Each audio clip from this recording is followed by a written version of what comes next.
Anne of the Island by Lucy Maud Montgomery. Chapter 30. Mrs. Skinner's Romance. Anne stepped off the train at Valley Road station and looked about to see if anyone had come to meet her. She was to board with a certain Miss Janet Sweet, but she saw no one who answered in the least to her preconception of that lady, as formed from Esther's letter. The only person in sight was an elderly woman, sitting in a wagon with mail-bags piled around her. 200 would have been a charitable guess at her weight. Her face was as round and red as a harvest moon, and almost as featureless. She wore a tight black cashmere dress made in the fashion of 10 years ago, a little dusty black straw hat trimmed with bows of yellow ribbon, and faded black lace mitts. "Here, you," she called, waving her whip at Anne.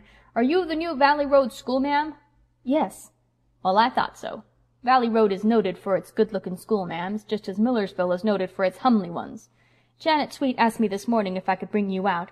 I said sartin I kin, if she don't mind being scrunched up some. This rig of mine's kinder small for the mail-bags, and I'm some heftier than Thomas. Just wait, miss, till I shift these bags a bit, and I'll tuck you in somehow. It's only 2 miles to Janet's. Her next-door neighbor's hired boy's comin' for your trunk tonight. My name is Skinner, Amelia Skinner."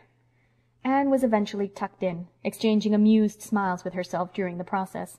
"Jog along, black mare," commanded Mrs. Skinner, gathering up the reins in her pudgy hands. "This is my first trip on the mail route. Thomas wanted to hoe his turnips today, so he asked me to come. So I just sot down and took a standin'-up snack and started. I sort of like it. Of course it's rather tedious. Part of the time I sits and thinks, and the rest I just sits. Jog along, black mare. I want to get home early. Thomas is terrible lonesome when I'm away. You see, we haven't been married very long." "Oh," said Anne politely. "Just a month. Thomas courted me for quite a spell, though. It was real romantic." Anne tried to picture Mrs. Skinner on speaking terms with romance and failed. "Oh?" she said again. "Yes. You see, there was another man after me. Jog along, black mare. I'd been a widder so long, folks had given up expecting me to marry again. But when my daughter, she's a schoolma'am like you, went out west to teach, I felt real lonesome, and wasn't nowise sot against the idea. By Thomas began to come up, and so did the other feller, William Obadiah Seaman, his name was. For a long time I couldn't make up my mind which of them to take, and they kept coming, and I kept worrying. You see, W.O. was rich. He had a fine place and carried considerable style. He was by far the best match. Jog along, black mare." "Why didn't you marry him?" asked Anne. "Well, you see, he didn't love me," answered Mrs. Skinner solemnly. Anne opened her eyes widely and looked at Mrs. Skinner, but there was not a glint of humor on that lady's face. Evidently Mrs. Skinner saw nothing amusing in her own case. "He'd been a widder man for 3 years, and his sister kept house for him. Then she got married, and he just wanted someone to look after his house. It was worth looking after, too, mind you that. It's a handsome house. Jog along, black mare." As for Thomas, he was poor, and if his house didn't leak in dry weather it was about all that could be said for it, though it looks kind of picturesque. But you see, I loved Thomas, and I didn't care 1 red cent for W.O., so I argued it out with myself. "Sarah Crowe," say I, my first was a Crowe, "you can marry your rich man if you like, but you won't be happy. Folks can't get along together in this world without a bit of love. You'd just better tie up to Thomas, for he loves you and you love him, and nothing else ain't gonna do you. Jog along, black mare." So I told Thomas I'd take him.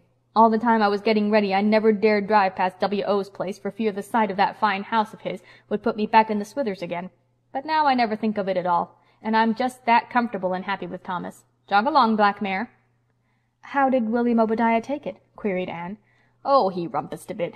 But he's going to see a skinny old maid in Millersville now, and I guess she'll take him fast enough. She'll make him a better wife than his first did. W.O. never wanted to marry her. He just asked her to marry him 'cause his father wanted him to, never dreaming but that she'd say no. But mind you, she said yes. There was a predicament for you. Jog along, black mare." She was a great housekeeper, but most awful mean. She wore the same bonnet for 18 years. Then she got a new one, and W.O. met her on the road and didn't know her. Jog along, black mare. I feel that I'd a narrower escape. I might have married him and been most awful miserable, like my poor cousin Jane Ann. Jane Ann married a rich man she didn't care anything about, and she hasn't the life of a dog. She come to see me last week and says she, "Sarah Skinner, I envy you. I'd rather live in a little hut on the side of the road with a man I was fond of than in my big house with the one I've got." Jane Ann's man ain't such a bad sort, nuther, though he's so contrary that he wears his fur coat when the thermometer's at 90. The only way to get him to do anything is to coax him to do the opposite. But there ain't any love to smooth things down, and it's a poor way of living. Jog along, black mare. There's Janet's place in the hollow. Wayside, she calls it. Quite picture askew, ain't it? I guess you'll be glad to get out of this with all them mail bags jamming round you." "Yes, but I've enjoyed my drive with you very much," said Anne sincerely. "Get away now," said Mrs. Skinner, highly flattered. "Wait till I tell Thomas that. He always feels dreadful tickled when I get a compliment. Jog along, Black Mare. Well, here we are. I hope you'll get on well in the school, miss. There's a short cut to it through the marsh back of Janet's. If you take that way, be awful keerful. If you once got stuck in that black mud, you'd be sucked right down and never seen or heard tell of again till the day of judgment, like Adam Palmer's cow. Jog along, Black Mare." End of chapter 30.